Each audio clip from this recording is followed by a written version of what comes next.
Okay, let's help him up. Self-defense tip number 4.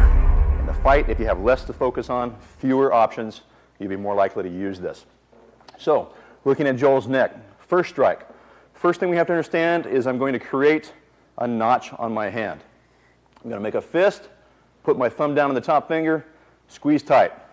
Makes tight fist, great striking tool. Second, we're going to go back with that same speed striking scenario. Bottle in the hand, or I'm covering the wrist. As I step in, using that same hip motion, same twisting motion, same circular motion as a slap strike, I'm going to step into my opponent, and right before it hits the neck, close into that fist position, tap into the nerve. You can see with just a little tap there's a reaction. We're going to actually show you and demonstrate a live knockout attempt here. I'm going to see if I can knock this big man out, and we're going to go live. Okay? But we're going to wait a bit, because once we do this, it's going to take him a few moments to recuperate. Let's look at the triple warmer 17 first. I'm going to push him along. I can make this man go wherever I want. Watch his reaction. I'm going to take either 2 fingers or the thumb. Arch the thumb up. Insert just at the edge of the jaw. Watch his reaction. Doesn't like it. Okay? What I'll do with him, I'm going to actually take him to the ground. Okay. Joel's a big man, 250, 260 pounds. The nerves help control our body. Once we interrupt that nervous system, we can get people to collapse. The pressure point strikes overload the system so fast that it actually will shut itself down, and that's our goal. When we use pressure point strikes, our goal is to immediately knock somebody out and move on to our next opponent. It takes some expertise, but if we really look, it's simple to hit. I'm looking for this circular area right here on this muscle. Okay? If we can find the muscle, right there on the muscle, we're just going to tap into that resource of that energy. It doesn't like this. This is actually sending in some energy into that neck. Doesn't like it. Now let me demonstrate the punch or the strike slowly so we don't hurt him. As he has the bottle or throws a strike, as I step in, same as the slap speed strike, going to use my nerve strike hand, thumb up, step in, strike in the nerve. We're going to speed it up just a touch. Still not going to try to knock him out, but I want you to see his reaction. Okay, a little bit of reaction. Now, we're going to have some people off stage ready, because what I'm going to do is knock this man out. Okay? More than likely what's going to happen, he'll just drop to the ground. We're going to wake him up a little bit, and then I'll give you some precautions. Are you ready? Ready. Okay, here we go. Okay, let's help him up. Excellent. He's shaking it off. While he's shaking this off, what we want to talk about is not a technique that we want to demonstrate with our friends at full speed. Not something we want to do to our loved ones. So, what we want to do with our loved ones is get the targeted area, warm it up with your thumb. If they express some discomfort, you'll know the area to strike. You okay? Mm-hmm. Okay. Let's look at it one more time. Let's look at the area that we're going to strike. Stomach nerve number 9. It's a simple name for it. Looking for that pressure point. Using my triangular stance, stepping in, into the middle. Keeping hands up for protection, perhaps holding the bottle. Stepping in with that circular motion right before it hits. Close my hand and strike that nerve. He doesn't want to hit too many more times. He doesn't want to get knocked out again. Now you'll notice the knockout didn't last very long, because I'm not hitting at full force. If I decide to hit this man at full force, it causes knockout for a length of time, or it can cause death. So we need to be careful with the people that we love or care about, and I care about this guy, so we're going to be very careful. Again, triple warmer number 17. Under the edge of the jaw, we're going to insert 2 fingers or the thumb, causing discomfort. We're pinned up against the wall. He's got me pinned, grabs a hold of me. Easy to take control of. Okay? Easy to take control of. If I want to grab with my thumb, run it across the nerves, very uncomfortable. Little strike in the nerves, very uncomfortable. But we're using these pressure point strikes to knock our man out or to take him out of the scene. 2 fingers, thumb, or striking hand. Hey, Jimbo here with a quick announcement. What if you had a handful of simple moves that could end a fight in a couple of seconds, even against larger, stronger men? Well, that's exactly what I've got for you. And it's yours for free from the link in the description. 15 ultra-brutal fight-any moves that are surprisingly simple to learn. Outside the U.S. Special Forces, not a lot of guys know these. But when it hits the fan and your life is on the line and you need something truly nasty to end a fight in a couple of seconds, you're going to want to know these. This brutal hand-to-hand training is yours for free. Just get to the description below and click on the link. Okay, back to our video. Self-defense tip number 3. What I mean is, I don't care if he's thinking like, well, maybe if I put my hands close to my face, I might be able to defend myself. Because you can be staying in semi-defense position, right? Right. And see, I'm already there. Just like, I mean, it's very, very non-threatening to show the back of your hands, for example. I'm already there. That's true, versus the front. Right, this looks like, hey, I'm coming a little offensive. Exactly. It's like, and I do that because I've already exposed the weapon I want to use. Bang, Right. yes. Right. Or the right hand. So we're in place and ready to go. Right, so you just get non-threatening look. You know what? I made a mistake, and you want to close the gap, get him out and let it rip. Right. There you go. Does that sound good? That is good. Yeah. Now, what on the face do you know that Eyes. the eyes? Okay. The eyes is the first thing to go, but I like to cheat. I mean, I'll hit if I'm just swinging at a guy's eyes. It's typically because I know I'm not going to get a good shot. Right. And all I want to do is get him on his heels so I can throw a right hand. And I've actually done this, guys, where I've taken a guy who had a head full of hair, unlike Roger and myself. Me, yeah. But I would pull his head back and take my fingers and just stuff them up to the knuckle in their eye socket.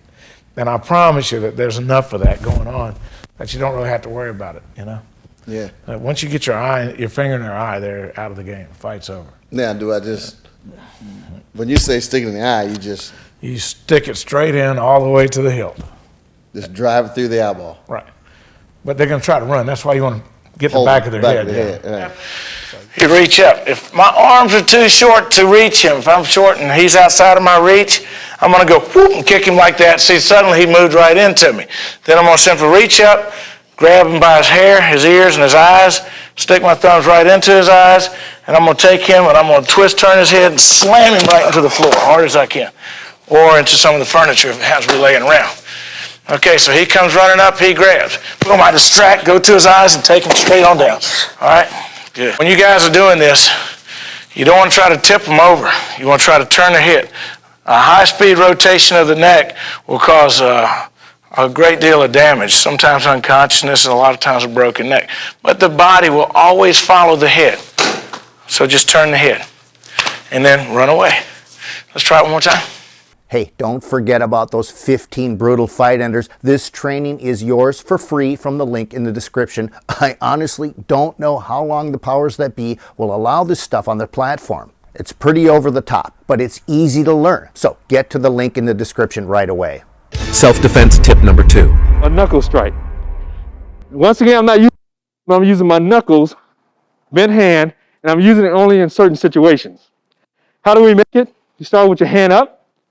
Just roll your knuckles over, and then I reinforce it with my thumb, okay? Works the same way. Nothing's going to change. Every technique in this system is going to be based off the same type of thing. My basic warrior stance, I'm going to block or advance, and I'm going to strike. Now, this is going to be a lethal technique, though, because this is designed to strike one place in this system, and that's to strike the person in the throat or the trachea area. And that's what we're going to demonstrate now. Come on out. Again, he's in his fighting stance.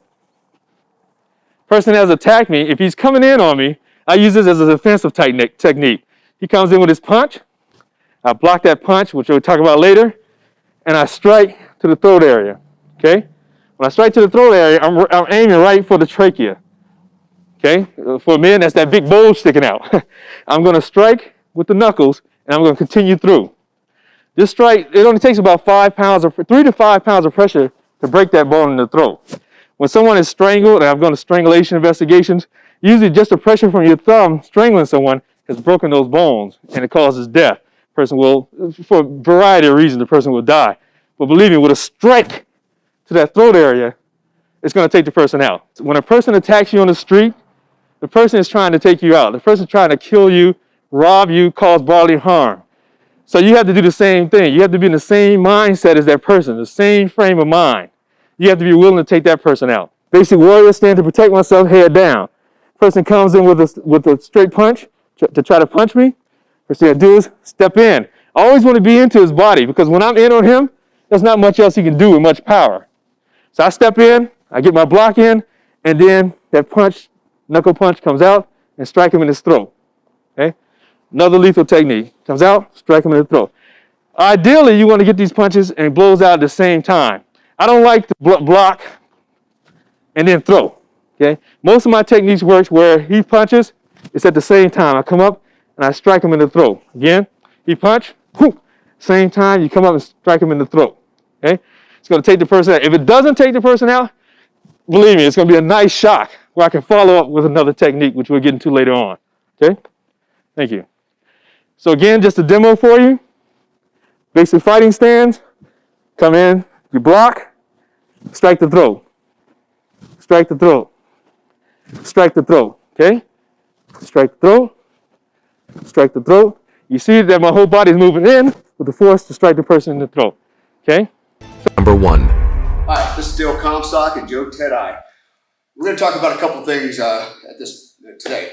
One is a little bit about self-defense. I mentioned in another video series, I talked about a 1-2 punch, right? If a guy can master a 1-2 punch, he can probably win 99% of his fights. Most guys cannot punch. They have no idea how to punch. You know, they swing wildly, they miss, they hurt their hands, and they're totally ineffective. But if you can effectively throw a 1-2 punch, I guarantee you can win most of your fights out of it. So let's talk about the 1-2 punch, right? I keep talking about the 1-2 punch. If you can master the 1-2 punch, you can probably win most of your fights. There is a technique for throwing a punch, okay? And every time I think about this, I think about this one Jim Carrey movie where he gets in a fight with a guy and he puts his hands up and he does this number here, right? He's like ready to fight. You know, okay, that's a little over the top, but a lot of guys throw their punches like this. They have their thumbs on the side and they swing like this, right? These swinging type punches. The key to win a street fight with just your punches is to throw a straight 1-2 punch. What is a 1-2 punch? So my strong hand is my right hand in this case. So I'm going to basically always assume a boxer stance. Toe to heel, shoulders width apart with constant forward pressure. I want about 60% of my weight on my toes, 60% of my weight on my front leg. So I always have constant forward pressure, okay? My hands, my elbows are down to my side, my hands are up alongside my cheekbones about right here. This is where my hands are, nice and high, all right? This is my center line. It's going to be off center just a little bit, about a 45-degree angle. Now what's important here is the punch. My weak hand, in this case my left hand is my 1 punch. My right hand, my number 2 punch, okay? Now throwing the punch. The idea here is speed kills, okay? Basically what that means, the faster I can throw my punch, the more power I generate. Strong is wrong. We have a saying all the time. The harder I try to punch you and the more power I use, the less effective it is. So if I'm going to take a shot at Joe's face, I want my hand to flip out there as fast as I can. And the best way to do that is keep everything nice and relaxed. Let the punch go out. And basically, I'm pushing it out with my elbow. As I'm launching the punch, the fist is rolling over and my hands are still loose. I don't lock my hands up, tighten my hands up to the last 2 inches of the punch when it rolls over. Here's what I'm striking with. It's these 2 knuckles. Just like that, okay? Now, when I roll my fist over, what happens is it locks out my elbow, it rolls my shoulder up, it gives me a natural sandbag here to protect my jaw and my neck, right? So because I'm now vulnerable to a counter punch. So it looks something just like that, with the punch tightening up right at the end. Striking with this part of the knuckle. And basically, I'm drawing a straight line all the way down my arm. It's like hitting him with a pole, okay? When people tend to throw punches like this, their elbows bend, they lose all effect on the punch, right? They lose all the energy. The energy is going out the elbow, out that way. It's not going into the target. So on the number 1 punch, basically, it's pushing straight out, roll the fist over, tighten the fist up at the end of the extension. Boom, okay? Shoulders up, elbows locked, roll the fist. Now, rolling of the fist also has another benefit. It tears tissue, especially around the eye. Okay, skin's very thin around it. You turn that over on the guy's face, well, he's going to start bleeding. Okay, so what? He's bleeding. Has a psychological effect. Okay, it also has a moral effect for me, right? It's like, okay, I've hurt the guy, right? I'm drawing blood. Now, same thing with the right hand. Now, here's the problem. If I can reach in with my left hand, I fall really short with the right hand because of my stance, right? Unless I'm squared up like this, this is a bad idea too, right? Because, you know, he's going to hit me. So what I'm going to do is I'm going to rotate out on the balls of my feet, kick my heel out on the back leg. And when I do that, watch what happens. So my lead hand is this full extension as far as I can reach. This is as far as I can reach without rotating my leg. But when I rotate my leg out, boom, I can punch beyond his head. I can actually get more reach by doing it, and I generate more power. And the power is coming from my feet. It has nothing to do with how strong I am up here. my shoulders or anything else. The power all is generated from, boom, that one ankle on this side by pushing out and rotating away. Boom. Okay, so what have I effectively done? Is I've thrown a straight punch, 1 and a 2. I've got maximum reach, okay? If he's trying to hit me, and he reaches out, I'm way out here. Okay, I still have just a little bit of room to move. Boom, I can still punch right through the sky. All right, a 1-2 punch. Now most guys throw these looping punches. When he does that, go ahead, boom, right up the middle. Boom, right up the middle. When he's doing this, I just shift the middle. If I do this, I'm wide open. And this is where guys fail because they come in doing this. They're swimming, okay? Straight punches. 1-2 punch. It's very easy to do. You can stand up against the wall and throw the punches and just kind of slightly touch the wall with your knuckles. Practice kicking out that rear heel. And there you have it. Guys, you're learning from the master. This guy's got more experience in fighting than anybody I know. And there's going to be more videos coming. Dale's got a ton of DVDs out right now with FightFast. You need to check them out. Again, if you like these DVDs, ring the bell.